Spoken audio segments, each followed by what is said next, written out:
Doctor صاحبہ، اور میں فاطمہ صاحبہ سے بھی جاننا چاہوں گا، وقاص صاحب بھی فیملی والے ہیں، بہت سارے لوگ شادی شدہ نہیں ہوتے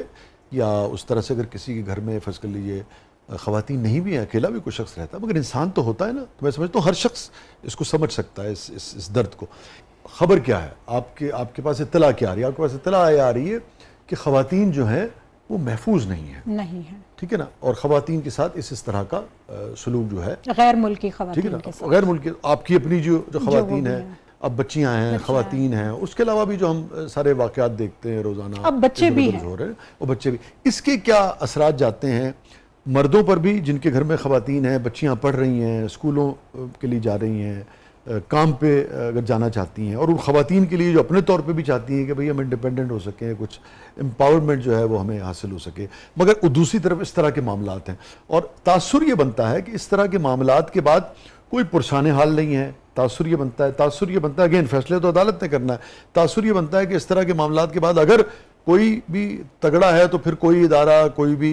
چیز جو ہے وہ آپ کو بچا نہیں سکے گی اور آپ کو انصاف نہیں مل سکے گا، تو اس کے کیا اثرات ہوتے ہیں خواتین پر؟ ڈفرینٹ فیکٹرز ہیں، ڈائنامکس، لیکن ایک یہ ہے کہ جب پنشمنٹ نہیں ملے گی تو وہ کبھی بھی رویے اور وہ سب چیزیں ختم نہیں ہوں گی۔ آپ چاہے اس میں بات کریں شاہ جی، ابیوز سے لے کر، ہراسمنٹ سے لے کر، ریپ سے لے کر، کڈنیپنگ سے لے کر، ڈومیسٹک وائلنس سے لے کر، ورک پلیس ہراسمنٹ سے لے کر، اینڈ موو آن، ہر چیز کے لیے میں پھر یہ کہہ رہی ہوں کہ جو آپ نے بات کی کہ موبلٹی اب صرف بچیوں کے لیے نہیں، بچے بھی، جب میں کیس ہسٹری لیتی ہوں تو اب بچے بھی ابیوز ہو رہے ہیں، بوائز بھی ابیوز ہو رہے ہیں، چاہے وہ اسکول ہیں، گھروں کے نیبرز ہیں یا جو بھی ہیں۔ اس سب کے لیے جو مجھے یہ دکھتا ہے وہ یہ کہ جب تک آپ، ٹو بی آنیسٹ، میں بھی as a mental health professional I am scared, مجھے بھی ہوتا ہے باہر نکلتے ہوئے کہ میں نے رات کو لیٹ نہیں جانا، یا میں نے کوئی ڈرائیو نہیں کرانی، یا میں نے اے ٹی ایم مشین میں جو ہے وہ جب اندھیرا ہو جائے تو میں نے اکیلے نہیں جانا۔ تو جب اس حد تک انسیکیور انوائرمنٹ ہے، یہ اب ہمیں ماننا پڑے گا، ڈینائل میں نہیں رہنا کہ یہ ہو رہا ہے، یہ ہو چکا ہے، یہ انسرٹنٹی، یہ انسیکیورٹی، یہ فیئر، یہ فوبیاز، یہ ہمارے اندر آ گئے ہیں۔ آپ تو قطر ایئر لائنز میں ہوتی تھیں، پوری دنیا اس وقت گھومتی تھیں، اور پھر یہ سارا انوائرمنٹ ہے، آپ کیسے دیکھتی ہیں سر؟ میں پھر وقاص آپ کی طرف آتا ہوں آخر میں۔ جی، اس کا فال آؤٹ یہ آ رہا ہے کہ جو گھر پہ مرد پھر کہتے ہیں، وہ یہ نہیں دیکھ رہے کہ ایز اے سوسائٹی اس کو چینج کرنا چاہیے، وہ اپنی عورتوں کو کہتے ہیں نہیں تم آفس جا رہی ہو نا اس لیے ہو رہا ہے، تم گھر بیٹھ جاؤ۔ تو some women who are working, they not only to be empowered them self, they working to, وہ گھر کا بریڈ اینڈ بٹر ہے، ان کو نکلنا پڑ رہا ہے کسی مشکل کے تحت، اور جب یہ سارے سراؤنڈنگز ہوں گے تو گھر کے مرد بول دیں گے کہ عورتیں گھر بیٹھ جائیں، کیونکہ وہ بھی ٹو سم ایکسٹینٹ ٹھیک ہیں، کیونکہ یہ سب انبلیویبل اسٹیٹ ہے نا جس میں ہم لوگ ابھی ہو گئے ہیں مائنڈ کی، تو پھر اس کا فال آؤٹ کر جاتا ہے، کیونکہ ویسٹ میں ایک آدمی کے اوپر پورا گھر نہیں چل رہا، سب کام کر رہے ہیں، ایز اے ہول کام کریں گے تو گھر چلے گا۔ اب جب آپ جب قطر ایئر لائنز میں تھی، آپ کہاں سب سے زیادہ اپنے آپ کو محفوظ تصور کرتی تھی؟ آئی تھنک مجھ سے ریلیٹ بھی کر پائیں گے اور ٹو سم ایکسٹینٹ مجھ سے اگری بھی کریں گے کہ مڈل ایسٹ جو ہے is one of the safest cities around the world, because the punishments they are very severe۔ کیونکہ یہاں پہ اب اتنے کیوس کے بعد میں اپنی بات کروں نا تو میں سوچتی ہوں کہ ابھی تو چلو گرمیاں ہیں، 7-8 بجے بھی ڈے لائٹ ہے، جیسے ہی شام ہونے لگتی ہے ہم نے گھر جانا ہے، حالانکہ in some families they are not really more reluctant کہ یار بیٹیاں گھر ہی لیں، they let their women and kids to go out and have fun and to work around، but میرے گھر میں بھی ہوتا ہے نہیں گھر آ جاؤ رات ہو گئی ہے، کیونکہ ہم ہر ایک کو تو جا کے نہیں پکڑ سکتے، اور even my father are seeing these days to me کہ اس فیشن کو چھوڑو، گن سیکھنا شروع کرو، لائسنس گن رکھو، گیٹ اے پیپر اسپرے۔ جی، یہ انوائرمنٹ ہے جس میں ہم اپنے بچوں کو، بچیوں کو، فیملیز کو بڑا ہوتے دیکھ رہے ہیں۔ کر شاہ جی یہ کمپاؤنڈنگ ایفیکٹ ہے، اس کو انٹرنلائز پھر ہو جاتا ہے، اگر اس طرح کا انوائرمنٹ ہوتا ہے نا، لڑکیاں پھر اس کو انٹرنلائز کرتی ہیں اور وہ اپنا ایک میکنزم ڈیولپ کرتی ہیں جو کہ ایک شیلڈ بنا لیتی ہیں وہ اپنے ارد گرد۔ اگر آپ نے آبزرو کیا ہو نا، ہم مرد جب کسی جیسے کلینک میں انٹر ہوئے نا تو ہم پورا اس کو دیکھتے ہیں 360 کے کون کہاں کیا بیٹھا ہوا ہے۔ ایک لڑکی جب انٹر ہوتی ہے نا تو وہ سیدھی نگاہ رکھتی ہے کہ اس کو ادھر ادھر نہ دیکھے، کیونکہ کسی مرد سے اس کی نظر مل گئی تو مرد یہ نہ سمجھے کہ یہ لڑکی اس کو سو یہ ایک عجیب و غریب ہمارے معاشرے میں ایک ماحول بنایا گیا ہوا ہے جس میں کہ لڑکیاں سفر کرتی ہیں، اینڈ دیٹس دا ریالٹی۔ اور میری اپنی بیٹی ہے، سو میری کوشش یہ ہے کہ ہمارا معاشرہ اس قابل ہو کہ جہاں پر میری بیٹی جو ہے وہ ایک ہیلدی لائف گزار سکے۔ خوش ہو. یہ نہیں ہے کہ کوئی مطلب بہت زیادہ کوئی ماڈرنائزیشن کی آپ ڈیمانڈ کر رہے ہیں, آپ کہہ رہے ہیں کہ بیسک رائٹ دے دیں. وہ کیا ہے, وہ ہمارے آئین میں بھی ہے کہ آپ کی موبلٹی جو ہے وہ انشور ہو. مطلب میں مرد ہوں, آپ سوچیں کہ اگر میں رات کے بعد سوچوں کہ شام ہو گئی ہے تو مجھے گھر جانا ہے, تو میرا تو ہو گیا کام. مطلب میری تو نوکری اور ہم نائٹ شفٹ کرتے ہیں مرد, کال سینٹرز میں جاب, وہ تو پھر دنیا ہی چینج ہو جائے گی. So we need to understand کہ ہم ایک enabling environment بنائیں, نہ صرف کہ اپنے آفیسز میں بلکہ اپنے گھروں میں سب سے پہلے, تاکہ ہم بتا سکیں اپنے بچوں کو, یعنی بیٹوں کو بھی, مردوں کو بھی, کہ یہ چیزیں کرنے والی, یہ چیزیں جو نہیں کرنی چاہیے. میں آپ سے وہ شیئر کر رہا تھا کہ چنگچی پہ لڑکی پیچھے بیٹھی اور 4 موٹر سائیکلیں پیچھے لگی ہوتی ہیں. تو یہ تو مطلب ریالٹی ہے ہمارے ہاں. یہ جو رویہ ہے, ابھی جیسے آپ نے بات کی پولیس کی, ہمارے صحافی حضرات ہیں, دیگر جج کمیونٹی ہے, کچھ اور لوگ ہیں, یہ جو پیٹی بند بھائی کا تصور ہے کہ کچھ ہو جائے آپ نے حق کے ساتھ, انصاف کے ساتھ, سچ کے ساتھ کھڑا نہیں ہونا, تو پیٹی بند پرا دے نال کھڑا ہونا ہے, ٹھیک ہے نا. یہ اس کو کیسے دیکھتے ہیں آپ؟ یہ شاہ جی, یہ جو چیز ہے نا, یہ ایک ہمارے سسٹم میں ایک بات ہے, ایک راز ہے. وہ راز یہ ہے کہ اگر آپ 2 نمبری کرتے ہیں نا, تو آپ کے بہت سے دوست, بہت سے ساتھی ہیں, آپ کے ساتھ آ کے کھڑے ہو جائیں گے.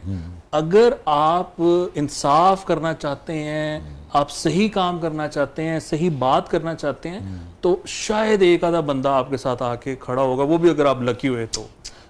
یہ میں آپ کو اس پہ بھی بہت ساری ایگزامپلس دے سکتا ہوں, بٹ یہ ہے ہمارے ہاں معاملہ. اس کی وجہ سے وہ یہ ہوتا ہے کہ چونکہ وہ ہوتا ہے کہ یہ بھی کر رہا ہے, وہ بھی کر رہا ہے, یہ بھی کر رہا ہے, تو وہ پھر ایک دوسرے کے ساتھ کھڑے ہو جاتے ہیں. لیکن میں کم از کم یہ ضرور یہ کہنا چاہوں گا کہ اصطلاح تو پولیس سے ہے نا, پیٹی بند پرا, پیٹی بند پرا وہ وہاں سے ہے. لیکن کچھ جرنلسٹ, میں آپ کو ضرور بتانا چاہوں گا, کرائم رپورٹرز جو وہاں موجود نہیں تھے, انہوں نے بعد میں اس پر اعتراض اٹھایا ہے. یہ بات فیصل صاحب والے واقعے کی, جی فیصل صاحب واقعے ہوئے, کہ یہ جو ہمارے صحافی بھائیوں نے کیا ہے یہ مناسب نہیں تھا. وہ بڑی پوری پوسٹ, اس پہ پوری وہ ڈیبیٹ چلی ہے. میں نے خود اس پہ ذکر کیا کہ یہ امبیرسنگ تھا, یہ نہیں ہونا چاہیے تھا, اور ہم وہاں پر بیٹھے انتظار کر رہے تھے کہ ہم سوال کر سکیں اور یہ معاملہ نہ کریں جو وہ ہو رہا ہے. آج چونکہ ہمارا یہ ڈائریکٹ موضوع نہیں تھا, مگر جانے سے پہلے سے یہ بتا دیجیے آپ کو کیا لگتا ہے فیصل کامران صاحب نے کتنا اس میں سچ بولا, آپ کا کیا پوائنٹ آف ویو ہے, اور کتنی غلط بیانی کی, یا حقائق چھپائے آپ کو لگتا ہے؟ نہیں, میں نے ویریفائی کیا ہے اس کیس میں چیزوں کو, ایک ایک چیز کو میں نے ویریفائی کیا ہے, اپنی آنکھوں سے میں نے وہ چیزوں کو دیکھا ہے. اس معاملے میں وہ لڑکیاں کبھی بھی کہیں واپس نہیں آنا چاہتی تھی, وہ وہاں سے ایئرپورٹ جانا چاہتی تھیں. جب پولیس نے ان کو ریکور کیا, وہ جو رضا ڈار صاحب ہیں وہ بھی ایئرپورٹ ہی لے کے جا رہے تھے. اگر وہ لڑکیاں ایئرپورٹ کے اندر داخل ہو جاتی ہیں تو کوئی ان کو وہاں سے باہر نہیں نکال سکتا تھا, کیونکہ وہ اتنی ٹراماٹائز تھیں. I know that for a fact کہ ایک جو ایس پی سدرا صاحبہ, انہوں نے ان لڑکیوں کے ساتھ اتنا کام کیا ہے ان کو کام کرنے کے لیے, ریلیکس کرنے کے لیے, بیکاز جب وہ ان کو تصویریں دکھاتے تھے کہ اچھا یہ بندہ ہے, یہ بندہ ہے, یہ بندہ, تو وہ دھاڑے مار کر رونے لگ پڑتی تھیں, وہ آؤٹ آف کنٹرول ہو جاتی تھیں. اگر وہ ایئرپورٹ چلی جاتی ہیں تو یہ کیس کچھ بھی نہ ہوتا. اس پہ کام شروع کیا میں نے, تنزیہ ایک سینئر آفیسر کو ایک میسج کر دیا کہ رضا ڈار کی تو پری اریسٹ بیل ہو گئی ہوگی. تو انہوں نے غصے میں مجھے کال کر لی, میں نے کہا آپ کیا بات کر رہے ہیں, پری اریسٹ بیل, ہم نے بندہ گرفتار کر لیا. تو میں نے کہا اچھا پھر کس طرح سارا معاملہ, جو وہ میں نے فیکٹس دیکھے تو انہوں نے واقعی وہ لڑکیوں کو لے کر آنا واپس. ان کا رات کو 2 بجے جب جج صاحب کے پاس ایس ایس ٹی او صاحب پہنچے ہوئے تھے تو یہ لڑکیوں کو لے کر ہسپتال گئے ہوئے تھے ان کا میڈیکل کروانے. میں اس کو ہائی لائٹ اس وجہ سے کر رہا تھا, یا اپریشیٹ اس وجہ سے کر رہا تھا رول کو پولیس کے اور گورنمنٹ کے, بیکاز اشرافیہ کا ایک بچہ جیل میں بیٹھا ہوا ہے, اور اگر ہم یہ بات کریں کہ اس میں کیوں وہ مطلب اور چیزیں اس میں سے نکالیں, تو شاید کل کو یہ اشرافیہ بھی سوچے گی کہ جو ہم نے باتیں سننی ہے اپنا بیٹا جیل میں بٹھا کر اس کو گھر بٹھا کے سن لیتے ہیں. جہاں پر صحیح معاملات ہوئے ہیں وہ اچھی بات ہے, کیونکہ اگر یہ میڈیکل نہ ہوتا اور 164 کے جو بیان تھے وہ کچھ بھی نہ ہوتا, اور پھر یہ کہا گیا کہ وہ جو ایمبیسیز تھی ان کا پریشر تھا, ایسی بات نہیں ہے. پولیس نے فورن آفس کو رابطہ کیا, فورن آفس کو کہا کہ ہمارا رابطہ کرائیں, اسپینش اور جو دوسری ایمبیسی ہے وہاں پر ڈچ, تو اسپینش ایمبیسی نے کہا کہ she is not our citizen, she is a resident, we don't go after our residents. انہوں نے ہاتھ اٹھا لیے, ڈچ والوں نے ساتھ دیا. انہوں نے ڈچ والوں کو ریکویسٹ کی, جب جج صاحب نے انکار کر دیا 164 کے بیان لینے پر رات کے ٹائم, تو اس رات کو 5 بجے ان کی فلائٹ تھی, تو انہوں نے ڈچ ایمبیسی سے ریکویسٹ کی کہ مہربانی کریں ان کو کہیں یہ رک جائیں ایک دن. اس ٹکٹ کو آگے کروانے کے بھی پیسے پولیس نے پے کیے. ٹھیک ہے, وہ ہمارے ٹیکس کا پیسہ ہے.